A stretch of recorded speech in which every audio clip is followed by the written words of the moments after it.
What's up, YouTube? Got another round of stuff for you this week. Hope you're all staying safe, staying healthy during this lovely apocalypse. What do we got to start? Oh, yeah. So, we've done a lot of mostly horror stuff up till now. I mean, we've trickled in some other things. So this week's a little bit more diverse, we can call it. We're actually going to start off with a Marvel piece from a company called Gentle Giant. For any of you guys that aren't familiar, they deal in licensed material like most of the companies I've talked to you guys about. But their claim to fame are busts, like mini busts. I've seen bigger busts. They sometimes do video game statues if you ever get collector's editions for games. Some of those are by Gentle Giant. They were, where are they? They're not one of the, I guess compared to some of the guys that you've seen, they're a little older, but they're not that old. Gentle Giant's based out of California, and they started up in 2005. But let's see here. So today what we've got from them is Black Cat from Spider-Man. Some of you might know her as Felicia Hardy. That's her front view. There's a little side view action for you. For anybody who's keyed into this particular bust, there were two versions of it. There's the standard one where the way her hands are posed on the side, there's the potential for her to be holding something. The variant of this figure had her holding the ruby, so this is not the variant, just in case anybody's interested in this and they're like, what? I wanted that one. So, but what's this run for? This we're actually asking relatively low, because truthfully I found one sold listing for it and it was relatively low, and that's what I'm going by. I'm going by what the market's dictating these things would sell for. So you're probably going to see this for about $25. When I post it. As always, too, when we discuss these prices, they're not including shipping, only because everybody lives in different places. I can't give a blanket cost and then find out that one person's on the other side of the country versus one state over. Different prices for different folks. What else do we got? All right. Let's dip our toes back into the horror realm. So, this, if you're not familiar, is the Metaluna Mutant. He comes from the film This Island Earth, which was a Universal monster property. He's not one of the more known Universal characters, in the sense that, there's the big ones that are, have been redone to death, Dracula, Frankenstein, Wolfman, etc. If you're an avid horror fan, you know the Metaluna Mutant, though. This was a series of figures. It was a combined production by Diamond Select Toys, who do a lot of toys. They're the nationwide distributor for comics, so they started their own line of figures and action figures and stuff at one point. And Cheney Entertainment, which, if you're not familiar with your Universal Monster history, Lon Chaney was one of the actors in a lot of the Universal Monster films, as well as Lon Chaney Jr. So I believe this is his company doing work with Diamond in order to, get you that beautiful likeness of these figures. This one's probably going to go for about $30. I'm not sure if we had a time period for when these came out. They're definitely not more recent. Oh, this came out in 2013. It's about 7 years old at this point. You're not going to see it in, your average store. But yeah, very, very well sculpted. Beautiful detail. If you get, if you can see his veins and stuff. It's very beautiful crafted, and it's partially, I don't even know if I can call it cloth. It's like fuzz, for where his pants and his arms are. So beautiful, beautiful figure. What else do we got? So this is a good reminder, as always, before these YouTube videos go up, There is a Patreon. It's linked in the description. The sole purpose of it is just to help raise a little bit of extra money to get some better equipment to film these videos. But one of the perks for the Patreon is I give you guys 24-hour early access to the things that are going to be in the videos. That way, in theory, you could purchase something before it even hits the screen. And that is the case with the next item, or items, plural.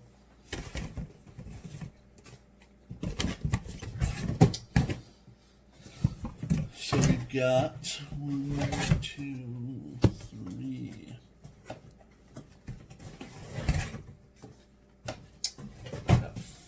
4 Living Dead dolls for you today. And these are the not lesser known, I should say, but Living Dead doll does a lot of licensed material, and then they do their own variants, not variants, I should say, their own original characters. So 3 out of 4 of the ones that were for today were original characters. We had Posey. I believe there are multiple versions of Posey. This is the not original one. This is from the I Sleep with the Worms line series. Actually, all these are. It's 13th anniversary too, so definitely not the original Posey. Then we had Demonique, also from the I Sleep with the Worms series. And what else? And we had Mildred. So these all 3 of those regular ones ranged for somewhere between 40 and 60 each. And then we had one more Living Dead doll. Again, all 4 Living Dead dolls in the video today have already been purchased. So it's just something to show you guys and sort of give you awareness if you do want a little bit of a heads up on some of these things, before they hit the channel. Subscribe to the Patreon. The link's in the description. And then this one will probably appeal to even more people. This was one of the licensed ones. This was for House of a Thousand Corpses. And we did one last week of Captain Spaulding. And this one is of the other 2 characters from the film they did Living Dead dolls for. But this one's a 2-pack, so you get 2 figures for the price of 1. This one went for anywhere between $150 and $200. So there's that. What else do we have today? Oh, this is an interesting piece. So for this next line of figures, or figure today, but from the company that it's from, for any of you guys that are familiar with McFarlane Toys, Todd McFarlane is the creator of Spawn. He's worked on mainstream books, and then he started to move over to more independent titles. That's when he started Spawn, and the inception of Image came along. But along the way, he started McFarlane Toys, which a lot of people know. It's been around for a long while now. I want to say that it was actually founded in '94. So yeah, it's more than 20 years ago. But they do licensed material like many of our companies we talk about. But they have more of a slant towards comic characters and literature figures. They will do other things, but they're very beautifully detailed, especially the literature stuff, because it's one thing to see like a character on the screen moving around, and then you see it, as a figure doing nothing. It's another thing to see something on a flat page and then have a 3-dimensional figure of it. Which, granted, at this point, this particular property has had a movie, but was not always the case. So he did at one point a series of figures related to where the wild things are. Beloved children's book. Most, if not all of us, have heard of this. About the little boy Max and going to where the monsters are. But so we found a figure from that series, and I wouldn't be shocked to say if we find more in the coming weeks. But this is Zippy from Where the Wild Things Are, and it might be hard to see from over there, but he's got the crosshatch art style like they do right coming off the page. That is beautiful. That's, that is detail. And that's something that people have come to expect from McFarlane, because he puts that into his art, on the page, and, makes sure that it's reflected on the physical stuff too. That one's going for somewhere between 30 and 60, so you'll probably see us split the difference on that. Next one is definitely one of the newer pieces. This is one of our lovely NECA Ultimate 7-inch figures. This is Michael Myers from the 2018 Halloween movie. That was the one that it's not a remake, but it shares the same name as the original, and it basically ignores everything after the first film as having happened. Like, Michael's just been locked up the whole time. This, I'm not sure if you can still find this in the store. It came out in 2018, so 2 years old. Not really sure what the shelf life on NECAs are, at what point they cut off production or cut off shipment on figures, if they have a 2-year rotation or if it's a 6-month rotation. It's hard to say. His price, I found somewhere between $10 and $35.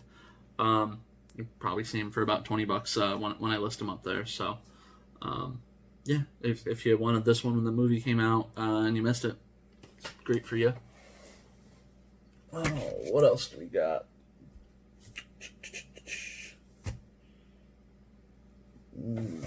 Oh, we got another NECA figure. So, I had a discussion with someone earlier about this, and NECA does have different, variations on their figures. They've got, they've started to do these 7-inch Ultimates that are more of like a resin plastic based figure, and then they've got other ones that are like a combination of plastic and like cloth, which as I do the research and I pull these things out, I have to start looking a little closer to see which is which. But we actually have a nun today, which, we've had some nun stuff before, but this one is a NECA, but it's not an Ultimate 7-inch. It's like one of the cloth figures, and she does have an interchangeable head. She was going for a little bit more than Michael, so I don't know if these cloth figures are harder to come by or what, or if it's just the time in which it came out. This one didn't have a copyright date on it. I would imagine that it was sometime in the last 3 to 4 years, though, considering the nun is not that old of a property. But yeah, this one went for around 30 to 40. So if you're a fan of the more cloth figures, she's in, nun garb, so it is a little nicer to see the clothing part of that, done as actual like cloth versus, making the whole thing one solid, piece. But yeah, probably have her for just under 30, I would think. What else do we got today? Oh boy. Okay, so this is a big piece. So this next one is, again, sort of in the same realm as that the Black Cat from earlier that we had. It's not a horror piece. It is a Marvel piece. It came out about 10 years ago. I'll be honest. In my own personal collecting, I've gotten some Marvel Legends over the years. I've gotten some of the newer stuff like Marvel Selects, things like that. But at one point they were doing a series of figures called Marvel Universe, and I think it's almost, to their credit / their how dare they, Marvel's almost every 5 to 10 years, I feel like they're adding a new line of figure as a way to get the collectors who think they're almost done collecting something onto the next thing. But in this case, this was probably what we would consider like a deluxe or a premium, hard to come by figure. It's huge.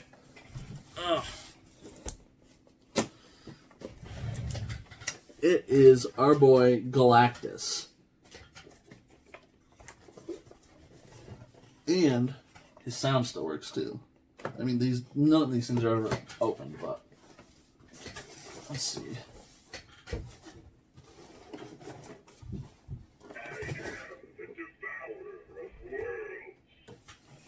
That's pretty cool. So 2010, and he also comes with. So it says he's got cosmic lights and phrases. He also comes with a little Silver Surfer up top. And Kat, what are you doing up here? Get down, Bubba. So yeah, this thing is huge. Price wise, I found this anywhere between $165 and $295. Yeah. So we'll probably split the difference on this one, just because this one is a little bit of a harder to come by guy. Probably right around the 200 mark. Little background though, I was actually kind of shocked when I was looking at this piece and figuring out who it was from, because usually if we've got figures we've already like gone through before, or their companies, I don't want to like bore you guys by saying, giving the whole spiel about NECA 10 times. But I was kind of shocked because this is Hasbro, and we have not touched a single Hasbro thing yet, if you can believe that. Hasbro, at least in terms of stock market value, is the largest toy maker in the world. I don't know if that is equated in actual production, or that may more just be in the value of the products they're selling. So for Hasbro, for anybody who's not familiar, Hasbro's been around since, I want to say the 20s. 1923, Hasbro was founded, but they weren't originally a toy company. They were a textile remnants salvage company. So basically they took what was left over from probably textile jobs and then resold them to companies that could use those remnants. And then they didn't start their first toys until 1942. And even during all this, they weren't called Hasbro. They were called Heiselberg Brothers, because it was a company started by three brothers. They all were Heisels, and it was started out of Rhode Island, I want to say. But yeah. Other cool thing. At this point, Hasbro is kind of like the Walmart of toy stores, or not toy stores, toy companies. They've kind of slowly over the years started to like absorb everybody else. Maybe not Walmart, maybe more like the Borg. They've started to absorb everybody else. If you're an avid toy fan, Kenner. Kenner has been absorbed by Hasbro. What else? Like I want to say Parker Brothers. Yeah, Parker Brothers, Milton Bradley, and just more. Like those are like the big names. But like that's why if you notice now, like any of those things that like maybe 20, 30 years ago you knew for sure were Parker Brothers, and if you went and picked up that board game now, it would say Hasbro. That's why. But yeah, so that's a beautiful piece. There's also a companion to this that I'm aware of, not related to Galactus, but in the same shape and size as this figure, which I do know is in the collection. So you'll probably see it at some point. There's a Sentinel, like from the X-Men, like giant robot Sentinel. So you'll probably see him in the near future as well. What else do we have? Oh, all right, this guy. This guy was my stumper for today. This is a beautiful 18-inch Friday the 13th Jason, who does make sound.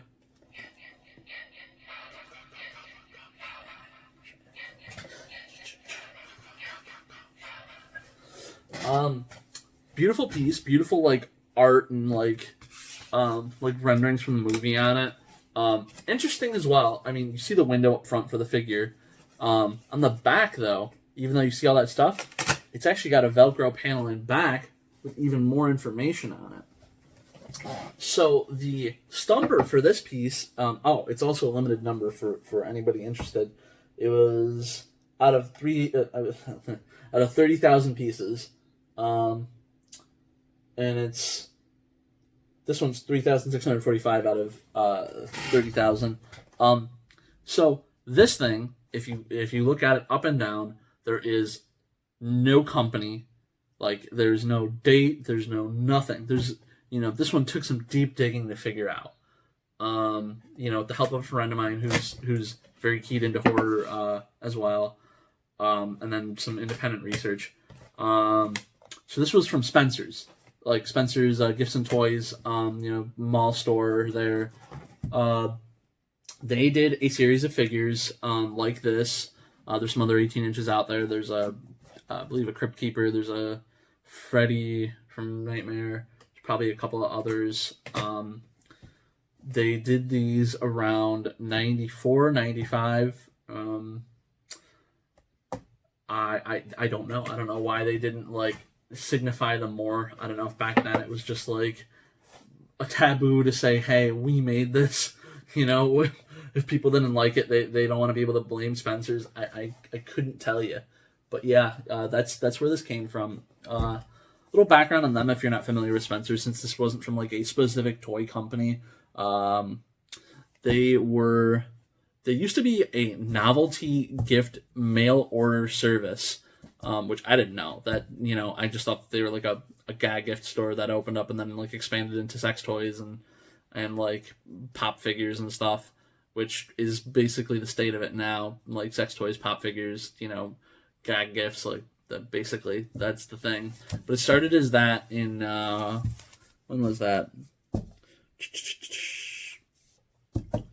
Yeah, they started in 1947 doing the mail order business, and then they opened up their first retail location, like as a brick and mortar in '62 in Cherry Hill, New Jersey, the mall there, and then from there they expanded out. They've got like 600 plus stores now. So, yeah, I'm not sure. I frequent Spencer's every once in a while. I'm not sure how much original stuff like this they put out anymore.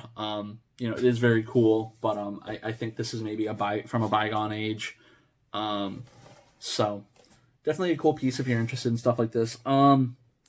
I don't know if this is supposed to be going for more or not.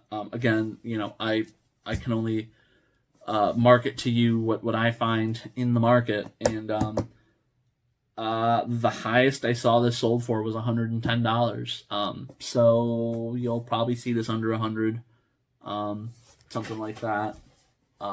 Definitely a cool piece. I've seen people list these for very high on eBay, but like listing means nothing if it doesn't sell for $300. So yeah, not gonna charge you $300 for it. But yep, he's a cool one. What else? What else do we have? So this will be the first foray into this because I know there are a lot of these in the collection as well. If you're interested in these, I thought about including this into the comic video, but I think maybe I'm gonna keep those strictly comic. As I come across, because I've already shown you guys one big hardcover book, the Rick Baker book before, but that was more horror specific. As I come across like these like big high end like hardcover or book type things, those are collectible items. So I'm gonna show those to you too. So this was a Marvel hardcover. This was Doctor Strange Omnibus Volume 1. It reprints a lot of very early Doctor Strange stories. In this day and age, I feel like there's like kind of two veins of collectors out there when it comes to comics. There's the people that want to own the thing regardless of the condition, and then there's the people that strictly want to read the story.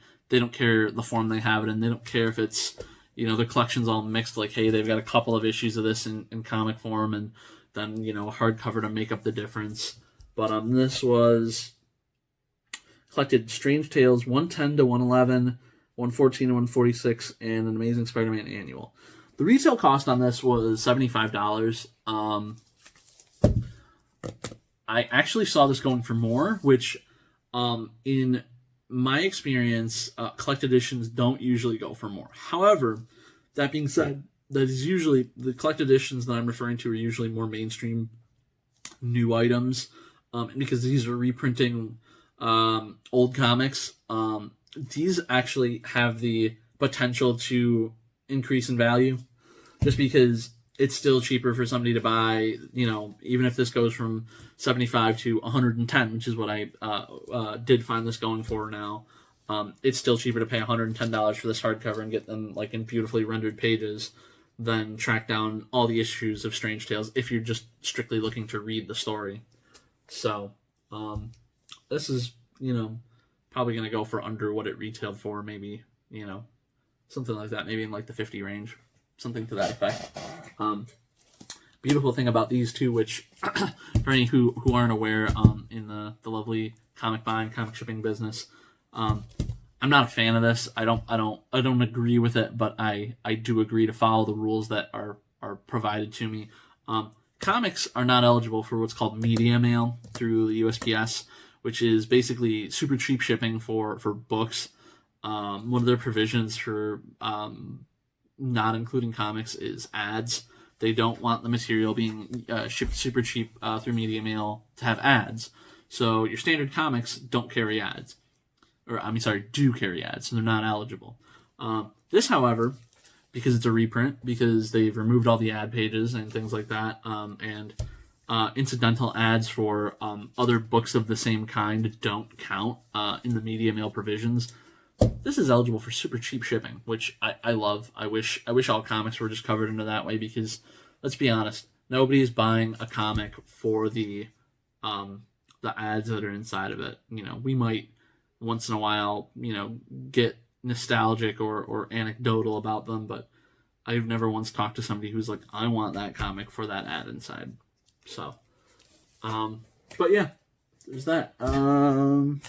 Have anything else? Yep, we got 2 more things.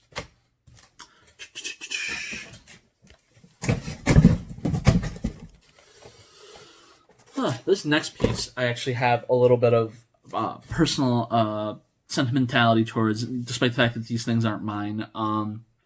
So every once in a while, you'll come across local comic book stores who decide to make their own things. You know what I mean? I think the biggest example of this is Midtown Comics. You might come across like Midtown exclusive comic variants, which is fine. If a comic feels innovative enough to, or a comic book store feels innovative enough to do that, they're welcome to. Boy, you really want to come snuggle today, don't you, buddy? It's video time, though. You can't right now. So that's not surprising from bigger comic book stores. What is surprising is when you see smaller local comic book stores dip their toes into that model, making original. Buddy, come on. Am I gonna lock you up? Sorry for the technical difficulties, guys. I let my cats free roam during the videos. I know sometimes people like to see cats during videos, but today they decided, hey, give us attention. You're supposed to be not doing a video. But where were we? We were talking about local comic book stores dipping their toes into, creating product to sell versus like buying it, and having it sold in the store. So this particular product came from a comic book store that I actually was a subscriber for during college. I lived in Long Island, and this particular comic book store is based out of there. They're called Amok Time. Shout out to you guys. I loved you guys when I went there. No issues. Just moved home eventually. So, but they started to do their own line of figures. And this particular one is under their Monstars line. And it is from a licensed product. It's from Return of the Living Dead. It's the Tar Man, which is pretty well known if you're a fan of that film. I couldn't tell you what the auspices for the characters that they choose when they make figures are. I know there's a couple more in this particular from this particular film that they made. The idea might be to license things that haven't been licensed otherwise. I can't honestly say that I've seen a ton of Return of the Living Dead stuff out there, so whatever the case may be, it's a beautiful piece. It's also sort of harder to come by because, when a local store is making these things, they're probably going into a smaller pressing than, big old Hasbro, so to speak. So this guy I see going for anywhere between 50 and 90. Again, we'll probably go just above the low on this one, just because it's harder to come by. It's unique in the sense that it comes from a local shop. This could just be like if you had a comic book store in your town and they decided to start making, licensed toys. I mean, I doubt that, I'm sure they didn't do it in their back room or anything, but to commission this, and it's a beautiful rendering of Tarman. Like, if you look close at the guy, he's pretty spot on. But yeah. And we got one more piece for today.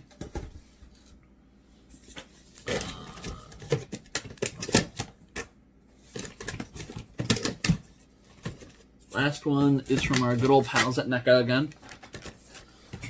It is a diorama, or multiple figures with set pieces, however you want to think about it. This is from Texas Chainsaw Massacre: The Beginning. So this was they did a remake of Texas Chainsaw in the mid 2000s, and then shortly after that they said, hey, let's do a prequel to the remake. And this one, Leatherface's face isn't quite leathery, and we basically get to see more of like what leads him down the path to be a vicious monster. This one's cool. It's got a guy strapped to a table. It's got a bunch of accessories and interchangeable stuff in the background, some set pieces to kind of make your own little scenes. So this is kind of cool. This I see for anywhere between 75 and 150, so we'll probably split the difference on this one. Another cool thing that I didn't know when I was doing the research on this piece, not that they ever really did anything with them, but apparently the other Texas Chainsaw, the remake of Friday the 13th and the remake of Nightmare on Elm Street were all part of a planned connected universe of horror films called New Line Cinema's House of Horror. I saw that on there and I thought that was just a line of toys, and I looked it up and it's they intended to have them be connected, and then I don't know if it was just from lack of interest or they weren't as well received. To be honest with you, I've seen all of those, and of the 4 films, the only worthwhile one was the Texas Chainsaw one, in my opinion. So yeah, but cool bit of info there. So that's what we got for today. You might be asking yourself, why didn't I do a poster giveaway at the beginning of the video? We didn't have anybody comment with numbers. So remember, for the poster giveaway, you need to comment a number. And, if you want to be in order, it's got to be, if you're the first person to comment, do a 1, next person 2, whatever, and then I'll raffle it based on the number of people that we have that do that. So we didn't have anybody do that this week, so what did we have last week? We had the Infected poster. That's just going to go to a random purchaser. Somebody who buys something, I'm going to slip that poster in there and be like, look at this, you got some extra stuff coming to you. So there's that. Other than that, we'll have a comic video out later this week. I got another batch of classic comics to do. And just as a little fourth wall break and a little laugh at myself, I've had a couple of people message me and comment and say, man, there's so many things you should edit out of these videos. You like when the phones drop and this and that. You know what? I want to be one of those people that is doing this 100% real. If at some point I upgrade to wonderful software and things like that, where I can tweak every little detail of the video, maybe we'll get to that point. But I'd love to be able to look back at this and laugh for the little things like the cats and stuff like that. So feel free to laugh with or at. I won't take any offense to it. As always, I've been your friendly neighborhood comic book dude. I'll catch you guys next time.